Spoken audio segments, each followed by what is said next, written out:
and play on 2nd and 10. That's his youth right there. Tagovailoa trying to make up for it. Fires to the end zone. Touchdown! Alabama wins! Guys, I'll be giving my Week 13 college football predictions for the 2025 season. So starting with Missouri at Oklahoma. So Oklahoma's defense is more than good enough to give them a chance to win the national championship, but their offense isn't. Their offense is below average.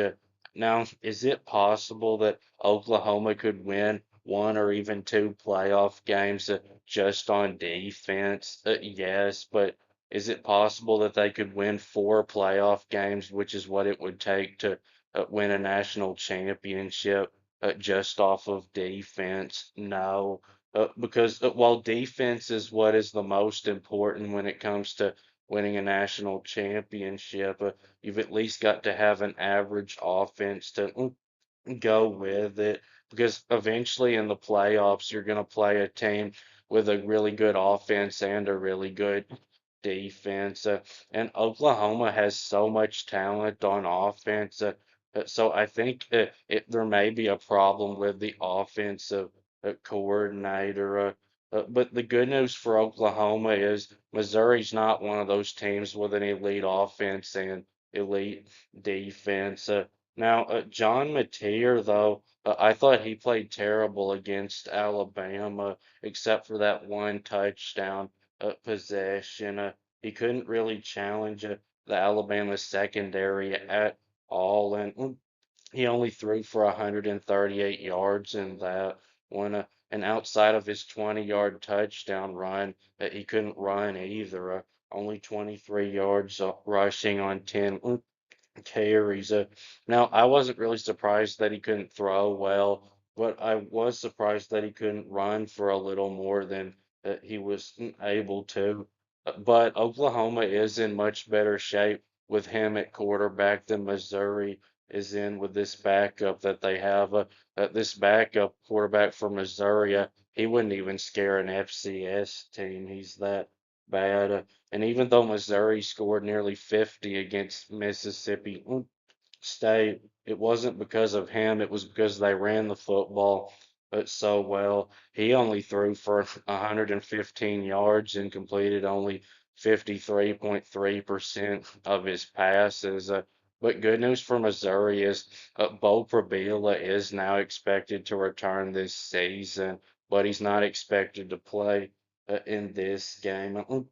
So Missouri ran for 345 yards against Mississippi State, and 300 of those yards was from their star running back, Ahmad Hardy, who is still leading the country in rushing yards with 1,346, and he has 15 touchdowns, averaging 6.8 a carry.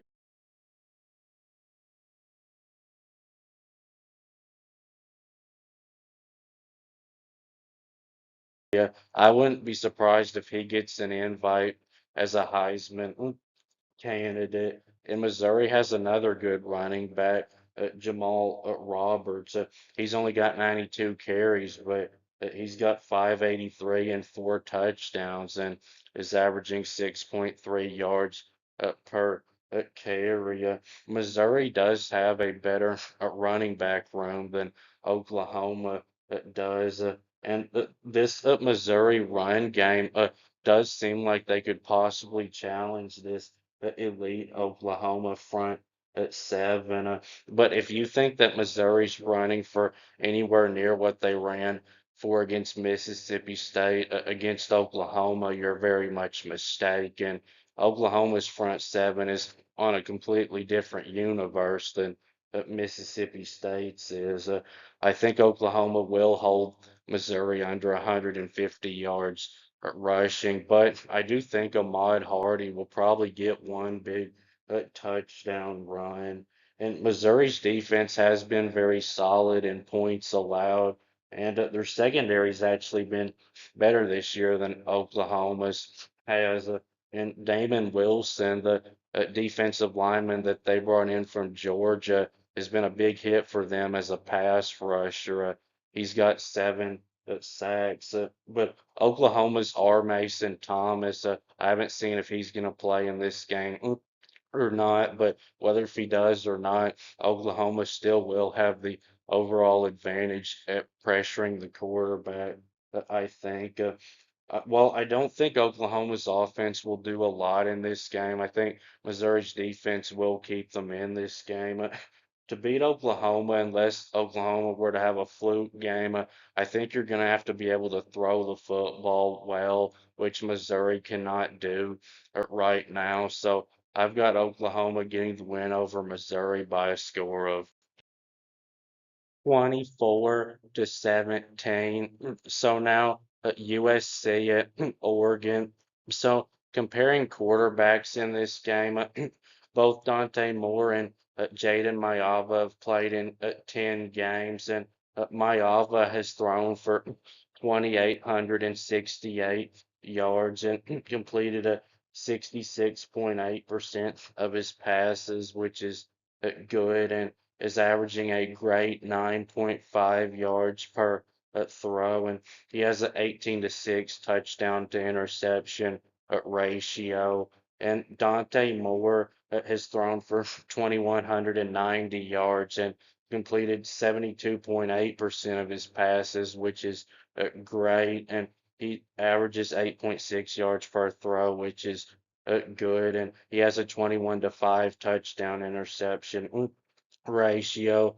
While I like both quarterbacks, I guess I would go with Mayava over Moore by a little bit. But part of the reason why Dante Moore doesn't have as many passing yards as Dylan Gabriel had is Oregon has been running the football a lot more this year than they did last year when Dylan Gabriel was the quarterback. If Oregon is well, they're still a balanced offense. It's turned into more of a running team than a passing team.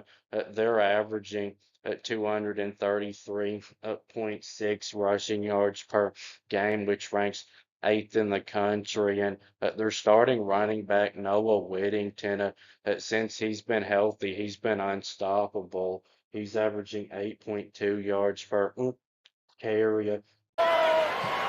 First down stands in to go for territory once again. Whittington straight ahead, pinballing around, keeping his feet, dragging tacklers for the first down and then some. Oh, Whittington got away! You can't. And USC has been running the football more this year too. This is the most they've ran it since they've had Lincoln Riley as their coach.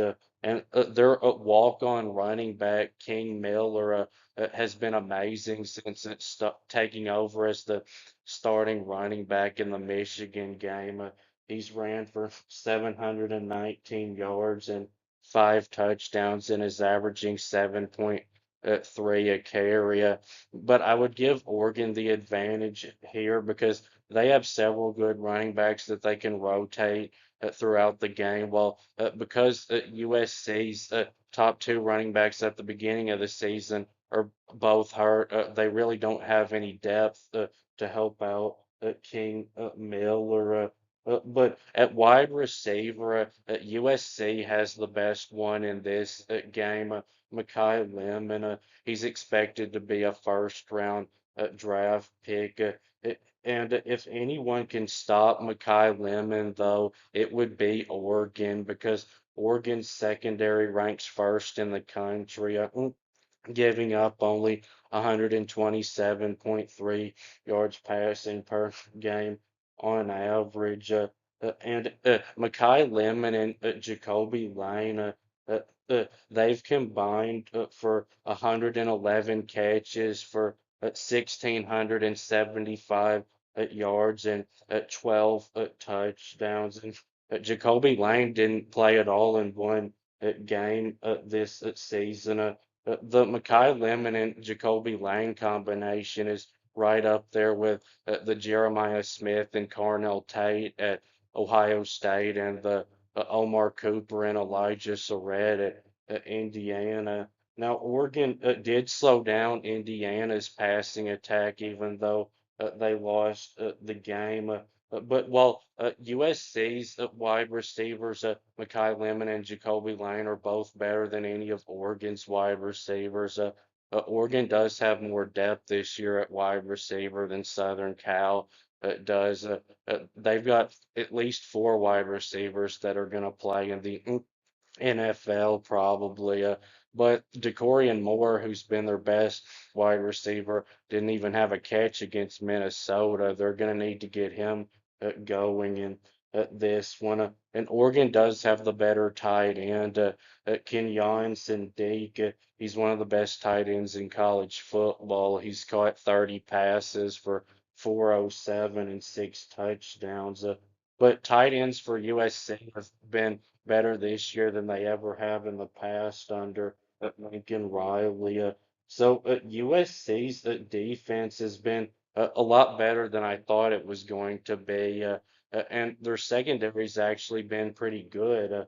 They're giving up only on average 198.3 yards passing per game. Their defense just had two really bad games in a row against Michigan State and Illinois, and other than that, they've been very solid overall. Now, they're still not good against the run, giving up 145.8 yards rushing per game on average.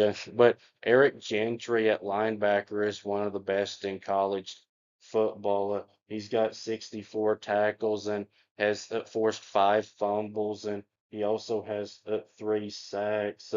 But Oregon, their linebacker, Bryce Botcher, is their top tackler and one of the best in the country too, with 77 tackles. But USC's safeties are close to the top of college football. Kamari Ramsey has been one of the best in college football the last couple of years, and then the transfer safety they brought in from NC State has been a huge hit for them. Bishop Fitzgerald, he's got 51 tackles and five interceptions and three pass breakups. But Oregon's got a safety that's one of the best too, Dylan Thieneman. He's got 49 tackles and four pass breakups and an interception. And Oregon's got two really good pass rushers, Titan Tuatante or whatever his name is, and Mateo Uiagalelei, who've combined for 10 sacks this season. But I think that Oregon's line of scrimmage advantage is really going to be what's the difference, especially their offensive line against USC's defensive line. I think that's going to be a big mismatch for USC. I think Oregon's probably going to run all over them like Notre Dame did. And I trust Dan Lanning and his coaching staff more than I do Lincoln Riley and his staff at USC. And I actually do, though, think that Oregon won't be able to stop Makai Lemon and Jacoby Lane, but I think they'll stop the run for USC. Oregon's run defense has been great too, giving up only 108.1 on average per uh, game. I've got Oregon getting the win over USC by a score of 38 to 28. I think it'll be close going into the fourth quarter, but I think Oregon goes up by two scores late. So that'll be it with this video. Please subscribe. Thanks for watching, and I'll be back soon.